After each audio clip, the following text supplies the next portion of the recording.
ಅಮಾವಾಸ್ಯೆಯ ಪಾಠ್ಯ ನಿಮಿತ್ತವಾಗಿ ತತ್ವಾಂಶ ಕಾರ್ಯಕ್ರಮದ ದಿವ್ಯ ಸಾನ್ನಿಧ್ಯ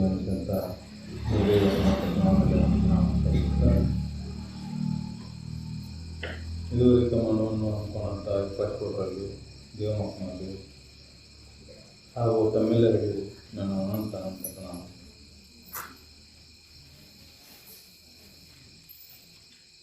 ತತ್ವಾಮೃತ ಕಾರ್ಯಕ್ರಮ,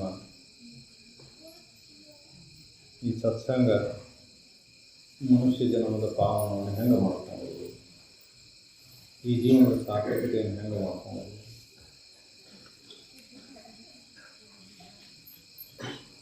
ಅಂತ ವಿಚಾರ ಮಾಡುವಂಥದ್ದು.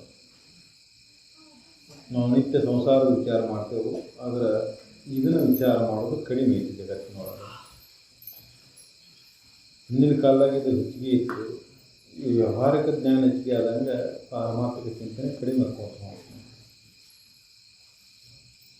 ಅದಕ್ಕೆ ಸಮಾಧಾನ ಕಡಿಮೆ ಮಾಡ್ಕೊಂಡು ಋಷಿಮುನಿಗಳ ಪದ್ಧತಿ ಏನು ಕಾಲಿತ್ತಲ್ಲ, ಆವಾಗ ತಂದೆಯಿಂದ ಮಗುವಿಗೆ, ಗುರುವಿನಿಂದ ಮಗುವಿಗೆ ತತ್ವ ಬೋಧನೆ ನಡೀತಿತ್ತು.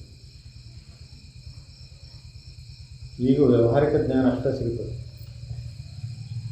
ವ್ಯಾವಹಾರಿಕ ಜ್ಞಾನ ಶಾಂತಿಯನ್ನು ತಂದುಕೊಡುವುದಿಲ್ಲ. ವ್ಯಾವಹಾರಿಕ ಜ್ಞಾನ ಭಾಳ ಅಂದ್ರೆ ಧನಕಾದಿಗಳನ್ನು ಗಳಿಸ್ಬೋದು, ಸಿರಿ ಸಂಪತ್ತು ಪಡಿಬೋದು, ಜಗತ್ತಿನ ಪದವಿಗಳನ್ನು ಪಡಿಬೋದು. ಅಷ್ಟೇ ಹೊರತಾಗಿ ಮಾನಸಿಕ ಶಾಂತಿಯನ್ನು ತಂದುಕೊಡುವುದು. ತತ್ವ ಚಿಂತನೆಯನ್ನು ಮಾಡಿದಾಗ ಮಾತ್ರ ಆ ಸಂಘದ ಬಲದಿಂದ ಮನಸ್ಸಿನ ನಿಶ್ಚಲತೆ ಬಂದು ಆನಂದದ ಭಾವ ಹೋಗುತ್ತದೆ. ಅದಕ್ಕೆ ಈ ತತ್ವ ಚಿಂತನೆಗೆ ಹೆಚ್ಚಿನ ಮಹತ್ವ ಇದೆ.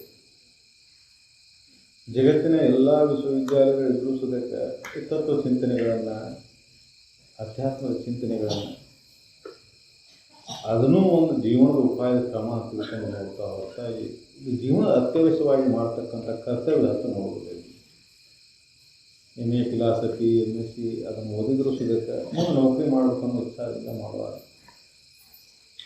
ಇದು ಜೀವನದ ಅವಶ್ಯ ಭಾಗ ಅಂತ ತಿಳಿದು. ಅದಕ್ಕೆ ನಮ್ಮ ಋಷಿಮುನಿಗಳ ಪದ್ಧತಿ ಒಳಗೆ ಏನು ಹೇಳ್ಯಾರ, ಮೊದಲ ಜೀವನದೊಳಗೆ ಈ ತತ್ವಗಳನ್ನು ಅಭ್ಯಾಸ ಮಾಡು. ಇದನ್ನು ಅಭ್ಯಾಸ ಮಾಡೋ ಜೀವನದ ಅನುಭವವನ್ನು ಅದರ ಜೋಡಿ ತಾಳೆ ಹಾಕಿ ನೋಡು. ಆವಾಗ ಅನುಭವ ಹುಡುಕತ್ತೆ. ಆ ಅನುಭವದಿಂದ ನೀನು ಜೀವನ ಮುಕ್ತನಾಗಕ್ಕೆ ದಾರಿ ಸಿಗುತ್ತೆ. ಆ ತತ್ವದ ತಳಹದಿ ಮೇಲೆ ಜೀವನ ನಡೆದಿದ್ದಾದರೆ ಆ ಜೀವನದೊಳಗೆ ಸತ್ಯದ ಅನುಭವ. ನಮಗೆ ವಿಷಯಗಳ ಚಿಂತನೆ ಮಾಡುವಂಥ ಅಭ್ಯಾಸವನ್ನು ಮಾಡಿ ವಿಷಯ ಸಂಗ್ರಹಕ್ಕಾಗಿ ಜೀವನ ಮಾಡಿದರೆ ಅದನ್ನು ಗಳಿಸ್ತೇವೆ ಅಷ್ಟೇ. ನಾವು ಎಲ್ಲ ದೊಡ್ಡ ದೊಡ್ಡ ಮ್ಯಾನೇಜ್ಮೆಂಟ್ ಇನ್ಸ್ಟಿಟ್ಯೂಟ್ ಅದಾವ, ಅಲ್ಲೇ ಅಗ್ದಿ ವಿದ್ವಾಂಸರನ್ನವರು ಅಥವಾ ಅಗ್ದಿ ಬುದ್ಧಿಶಕ್ತಿ ಹೆಚ್ಚಿಗೆ ಇದ್ದಾರೆ ಹೋಗಿ ಸೇರ್ಕೊತಾರೆ. ಅಲ್ಲಿ ಏನು ಕಲಿಯೋದು ಅಂದರೆ ದುಡ್ಡನ್ನು ಹೆಂಗೆ ಗಳಿಸೋದು, ವ್ಯವಹಾರ ಹೆಂಗೆ ಮಾಡೋದು, ಸಿರಿ ಸಂಪತ್ತು ಹೆಂಗೆ ಹೆಚ್ಚಿಗೆ ಮಾಡ್ಕೊಳ್ಳೋದು, ಇದನ್ನು ಕಲಿಸ್ತಾರೆ. ಆದರೆ ಆರೋಗ್ಯವಾಗಿ ಆನಂದಮಯವಾಗಿ ಹೆಂಗೆ ಬದುಕುವುದು ಅನ್ನೋದನ್ನು ಕಲಿಸೋದು, ಅದರ ಅವಶ್ಯ ಭಾರತ ದೇಶದಲ್ಲಿ ಬಹಳ ಅವಶ್ಯ ಐತಿ. ಅದಕ್ಕೆ ಅಂತಹ ಚಿಂತನೆಗಳನ್ನು ಈ ತತ್ವ ಚಿಂತನೆ ಅಥವಾ ಸತ್ಯದ ಚಿಂತನೆ ಅನ್ನೋದು ಏನೈತಲ್ಲ, ಇಡೀ ಜಗತ್ತಿಗೆ ಅತ್ಯಂತ ಅವಶ್ಯವಾದಂಥದ್ದು. ಇದು ಒಂದು ಊರಿಗೆ ಹಳ್ಳ್ಯಾಗ ಕುಂತ್ಕೊಂಡು ನಾವು ಮಾತಾಡಬೇಕು ಅಂತ ತಿಳ್ಕೋಬಾರ್ದು. ಇಡೀ ಜಗತ್ತಿಗೆ ಅವಶ್ಯವಾದಂಥದ್ದು. ಅಂಥದನ್ನು ಇದಕ್ಕೆ ವಿಶೇಷವಾದ ಸಾಮರ್ಥ್ಯ ಐತಿ, ಶಕ್ತಿ. ಜಗತ್ತಿನಲ್ಲಿ ಯಾವ ವಿದ್ಯೆಯಿಂದಲೂ ದುಃಖ ದೂರ ಆಗೋದಿಲ್ಲ. ದುಃಖ ದೂರ ಆಗುವಂಥ ಒಂದೇ ವಿದ್ಯೆ ಅಂದರೆ ಆತ್ಮವಿದ್ಯೆ. ಅದಕ್ಕೆ ಬ್ರಹ್ಮವಿದ್ಯಾ. ಅದಕ್ಕೆ ಋಷಿಮುನಿಗಳ ಕಾಲದೊಳಗೆ ಈ ತತ್ವ ಚಿಂತನೆಗೆ ಮಹತ್ವ ಕೊಡ್ತೀವಿ.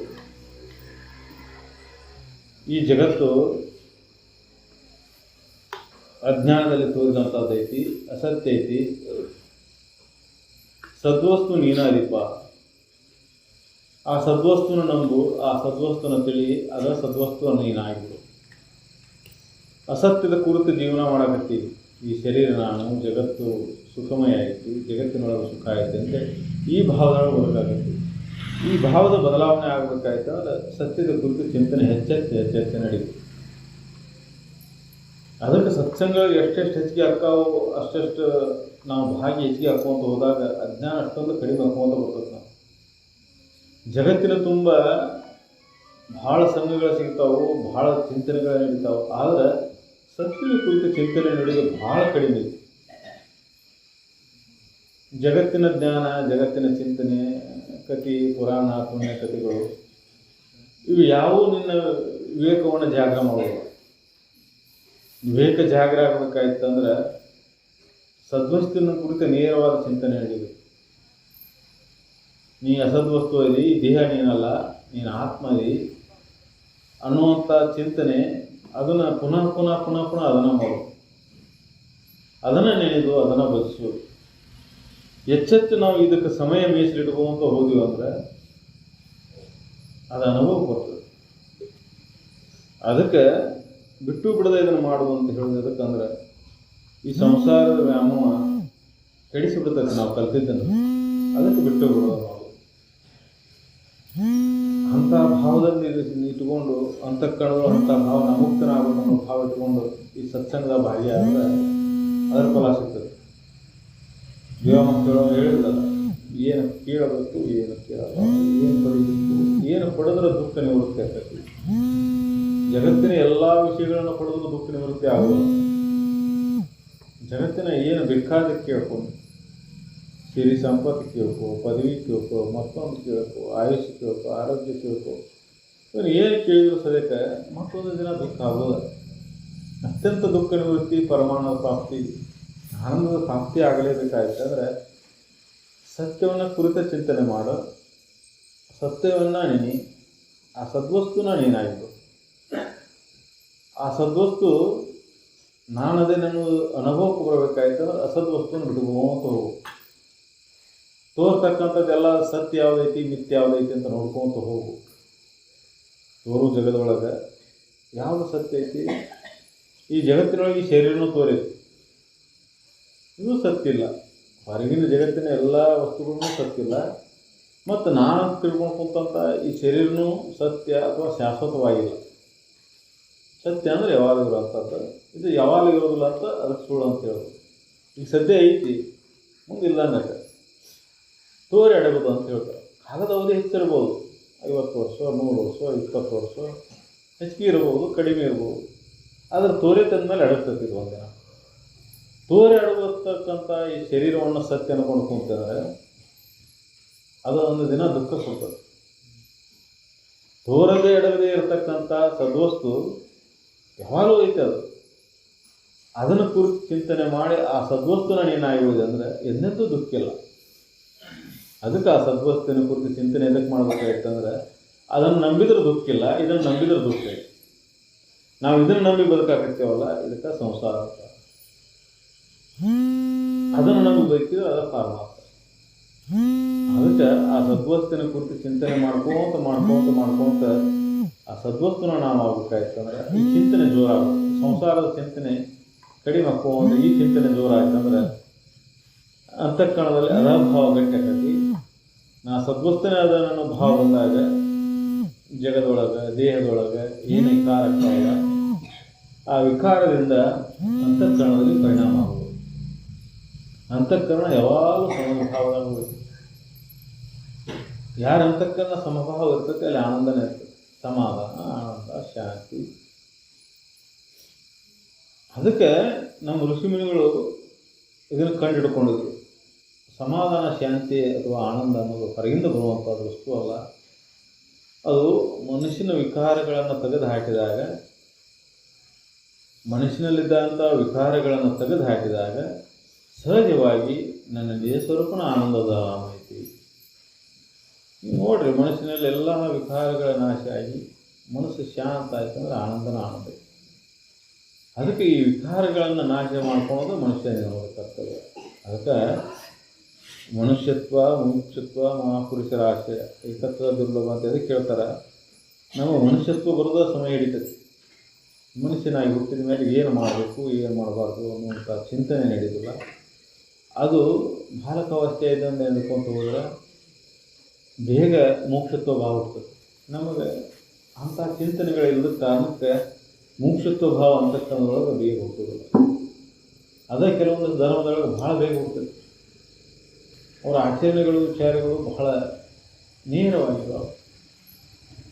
ಯಾಕಂದ್ರೆ ಅಲ್ಲಿ ಧನಕನಕಾದಿಗಳ ಮೇಲಿನ ಮೋಹವನ್ನು ಸನಂದೃಪ್ತಿ ಬಿಡಿಸುವಂತ ಬರ್ತಾರೆ.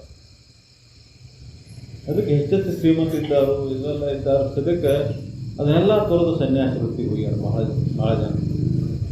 ಎಲ್ಲೆಲ್ಲಿ ವಿಚಾರ ಶಕ್ತಿ ಹೆಚ್ಚಿಗೆ ಇರ್ತೈತಿ ಅಲ್ಲಿ ಬೇಗ ತಿಳಿತೈತಿ. ಆ ವಿಚಾರ ಶಕ್ತಿ ಹೆಚ್ಚಿಗೆ ಆಗ್ಬೇಕಂದ್ರೆ ಆಹಾರದೊಳಗೆ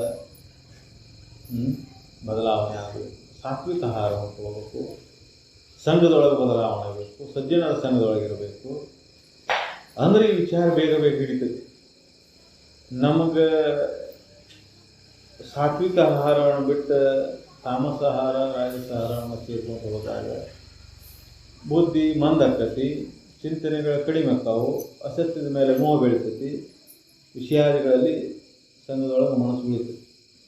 ಅದಕ್ಕೆ ಆಹಾರದಲ್ಲಿ ಕ್ರಮದಲ್ಲಿ ಬದಲಾವಣೆ, ವಿಚಾರ ಕ್ರಮದಲ್ಲಿ ಬದಲಾವಣೆ, ಸಂಘದಲ್ಲಿ ಬದಲಾವಣೆ. ಇದನ್ನು ಮಾಡ್ಕೊತ ಹೋದಿವಿ ಅಂದ್ರೆ ಮೋಕ್ಷತ್ವ ಭಾವ ಇರಲಿಲ್ಲ ಅಂದರೂ ಮೋಕ್ಷತ್ವ ಭಾವ ಹುಡ್ತೈತಿ. ಮನುಷ್ಯನ ಚಂಚಲ ವೃತ್ತಿ ನಿಧಾನವಾಗಿ ಕಡಿಮೆ ಆಕತಿ. ಸದ್ವಿಚಾರ ಚಿಂತನೆಗಳ ಅಂತಃಕರಣಗಳು ತುಂಬ್ಕೊಂತ ಹೋದಾಗ ದುರ್ಗುಣಗಳ ನಾಶ ಆಗಿ ಅಲ್ಲಿ ಶಾಂತಿ ನೆಲೆಸ್ತೈತಿ. ಅದನ್ನು ಜೀವನ ಮುಕ್ತರ ಸ್ಥಿತಿ ಅಂತ. ಅದಕ್ಕೆ ಜಗತ್ತಿನೊಳಗೆ ಯಾವುದರ ವಸ್ತುವಿನ ಮೇಲೆ ಆಸೆ ಅಥವಾ ಪ್ರೇಮ ಐತೆ ಅಂದ್ರೆ ಅದು ಎದಕ್ಕಾಗಿ ಸುಖಕ್ಕಾಗಿನೇ ಮಾಡ್ತಾನೆ. ಎಲ್ಲ ವಿಷಯ ವಸ್ತುಗಳು ಸುಖ ಕೊಡ್ತಾವಂತ ಅದರ ಮೇಲೆ ಮೋಹ ಹುಟ್ಟೈತಿ. ಈ ಸತ್ಯ ತಿಳಿದ ಮೇಲೆ ಅದರ ಮೇಲೆ ಮೋಹ ಅಳಿತೈತಿ. ವಿಷಯ ವಸ್ತುಗಳಲ್ಲಿ ಎಲ್ಲಿಯೂ ಸುಖ ಇಲ್ಲ ಅನ್ನುವಂಥ ಸತ್ಯ ತಿಳಿದ ಮೇಲೆ ಅದರ ಮೇಲೆ ಮೋಹ ತಾನಿಂತಾನೆ ಅಳಿತೈತಿ. ಅದೇ ವೈರಾಗ್ಯ ಭಾವ. ಆ ವೈರಾಗ್ಯ ಭಾವ ಹುಟ್ಟಿದ ಮೇಲೆ ಮನಸ್ಸು ನಿಶ್ಚಲ ಆಗ್ತೈತಿ. ಆ ನಿಶ್ಚಲತ್ವ ಬಂದ ಮೇಲೆ ಆನಂದನ ಆನಂದ. ಅದಕ್ಕೆ ನಾವು ಶಿವಾಕರ್ಮಗಳನ್ನು ಮಾಡಿ ದಾನ ಧರ್ಮಾದಿಗಳನ್ನು ಮಾಡಿ ಅಂತಃಕರಣವನ್ನು ಮೊದಲು ಸ್ವಚ್ಛ ಮಾಡ್ಕೋತ ಹೋಗುವುದು, ವಿಷಯಾದಿಗಳ ಮೇಲೆ ಮೋಹವನ್ನು ವರ್ಧಿಸ್ಕೋತ ಕಡಿಮೆ ಮಾಡ್ಕೋತ ಬರುವುದು. ಆವಾಗ ಈ ಸಚ್ಚಿಂತನೆಯನ್ನು ಮಾಡ್ಕೊತ ಹೋದಾಗ ಮನಸ್ಸಿನಲ್ಲಿ ನಿಶ್ಚಲತ್ವ ಬಂದು ಆನಂದದ ಭಾವ ಮೂಡ್ತೈತಿ. ಎಲ್ಲರೂ ಅಂಥ ಪ್ರಯತ್ನ ಮಾಡೋಣ ತಿಳ್ಕೊಂಡು ಹೇಳಿ ಇನ್ನೊಂದು 2 ಮಾತನ್ನು